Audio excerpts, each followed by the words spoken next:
Hello friends, एक mistake से कई लोगों की रजिस्ट्रियां कैंसिल हो रही हैं, बेनामा ज़मीन के कैंसिल हो रहे हैं, वो भी 3 साल बाद, कहीं 2 साल बाद या कई बार जो है खरीदने के बाद कैंसिल हो रहे हैं। तो आप उससे बचिएगा, क्योंकि हमारे चैनल का एक मोटिव रहता है कि किसी भी व्यक्ति के पास कोई धोखाधड़ी ना हो। तो देखिए, नगद पैसे अगर आपने लिए दिए हैं तो साथियों ऐसी कंडीशन में आपकी रजिस्ट्री कैंसिल हो सकती है, 99% तक कैंसिल हो सकती है। कैसे और कहां पे धोखाधड़ी होती है वो आप जान लीजिए।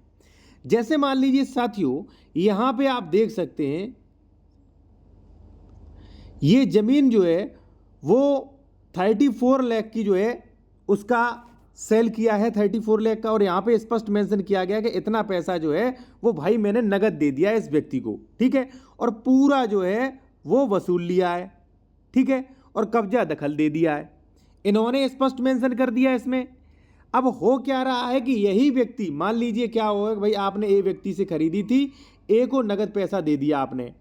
अब प्रॉपर्टी ट्रांसफर एक्ट जो है उसके अनुसार साथियों संविदा यानी कि कॉन्ट्रैक्ट यानी कि प्रॉपर्टी ट्रांसफर तभी माना जाता है जब आप संपूर्ण प्रतिफल दे देते हो, यानी कि प्रतिफल के बिना करार शून्य है। कॉन्ट्रैक्ट एक्ट में स्पष्ट मेंशन किया, यानी कि बिना पैसों के लेन देन के अगर आपने जमीन खरीद ली, जमीन रजिस्ट्री करा ली तो वो कैंसिल हो जाएगी। अब आप कहोगे सर मैंने तो नगद दिया है, लेकिन साथियों एक आयकर अधिनियम में धारा है 269, उसके अकॉर्डिंग पहला तो आप नगद दे नहीं सकते हो, ठीक है, 20,000 से अधिक नहीं दे सकते हो आप। मान लीजिए आप दे भी देते हो तो उसका एक्ट का आप नियम उल्लंघन करते हो, उससे बड़ी दिक्कत नहीं। लेकिन साथियों अगर ए ने ये क्लेम कर दिया कि बी ने हमें कोई भी पैसा नहीं दिया है तो आपके पास क्या प्रूफ है? मैं ये आपको इसलिए बता रहा हूं कि ये साथियों कि ये पहली बार नहीं होगा। कई लोगों की जो रजिस्ट्रियां हैं वो इसी वजह से कैंसिल हो गई, क्योंकि वो क्लेम कर देते हैं, यानी कि विक्रेता क्लेम कर देता है कि इसने जो हमें कोई पैसा ही नहीं दिया, और ये जो है जो भी मान लीजिए दूसरा क्रेता जो है वो ये प्रूफ नहीं दे पाता, वो एविडेंस न्यायालय में नहीं दे पाता है कि भाई मैंने इसको नगद पैसा दिया था। क्यों? क्योंकि उसके पास कोई प्रूफ नहीं है, ठीक है। अब मैं आपको बताता हूं कि एक बहुत बड़ा फ्रॉड और हो रहा है, जब चेक से पैसे दे रहे हो फिर भी रजिस्ट्री कैंसिल हो रही है। वो कैसे, वो भी जान लीजिए। इससे पहले आपसे एक चीज और कहूंगा, यदि आप किसी भी मैटर पर कानूनी सलाह लेना चाहते हैं ले सकते हैं। कॉन्टैक्ट नंबर हमारा वीडियो के डिस्क्रिप्शन में दिया गया है।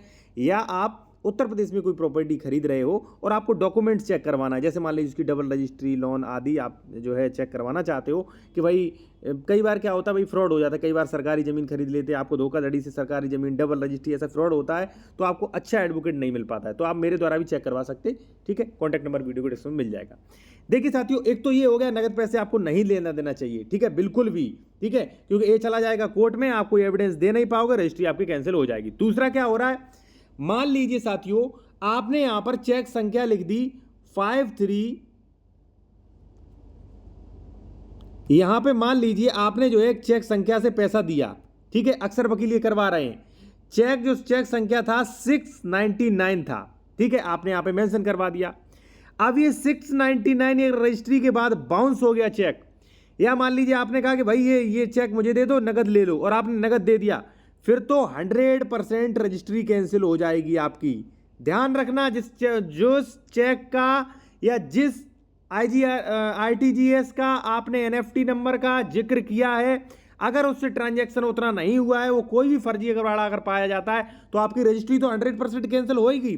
फिर उसके बाद आप पर 420 और 467 में भी मुकदमा हो सकता है, जो कि बीएनएसएस में कानून चेंज हो गया, ठीक है ना। तो बहुत बड़ा नुकसान हो सकता है आपका, ठीक है ना।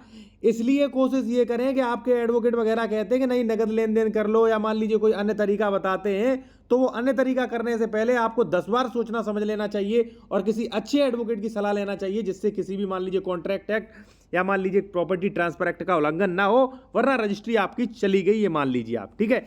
कई लोगों के मेरे पास फोन कॉल्स आते हैं, इसलिए मैं सोचता हूं कि आप लोगों को भी जानकारी मिलती रहे, जिससे आपके साथ धोखाधड़ी ना हो, ठीक है। बाकी लीगल एडवाइस के लिए कॉन्टैक्ट नंबर वीडियो को डिस्क्रिप्शन में मेंशन किया गया।